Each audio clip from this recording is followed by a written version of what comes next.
இன்றைக்கும் இஃப்தருக்கு நல்லா டேஸ்ட்டாகவும் அதே நேரத்தில் ரொம்ப ஹெல்த்தியாகவும் இருக்க மாதிரி கடல் பாசி ரெசிபி தான் பார்க்க போகிறோம். இந்த கடல் பாசி செய்ய இளநீ எடுத்திருக்கேன். இளநியுடைய தண்ணியும் தேங்காயும் வேஸ்ட் பண்ணாமல் ரெண்டையும் சேர்த்து நல்லா டேஸ்ட்டான கடல் பாசி எப்படி செய்யுதுன்னு பார்த்துருவோம். இந்த கடல் பாசி செய்யறதுக்கு தேங்காவும் தண்ணி இருக்க மாதிரி பார்த்து இளநீ வாங்கிக்கணும்.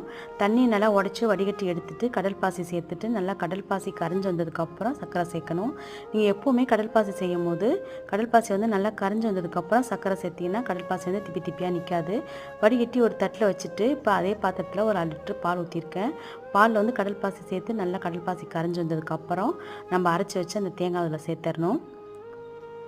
தேங்காய் சேர்த்துட்டு அதுக்கப்புறம் வந்து கலந்து விட்டுட்டு சர்க்கரை சேர்த்துக்கலாம் ஸ்வீட்டுக்கு.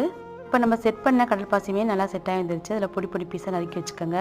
பாலில் சர்க்கரை சேர்க்கும் போது கொஞ்சம் தூக்கலாக இருக்க மாதிரி பார்த்துக்குங்க. இப்போ நம்ம ரெடி பண்ண அந்த கிறிஸ்டலை ஒரு பவுலில் கொட்டிட்டு நம்ம வடிகட்டி இந்த பாலையும் ஊற்றிட்டு ஓவர் நைட்டு ஃப்ரிட்ஜில் வச்சு எடுத்திங்கன்னா சூப்பரான இளநீ தேங்காய் கடல் பாசி ரெடி ஆயிரும்.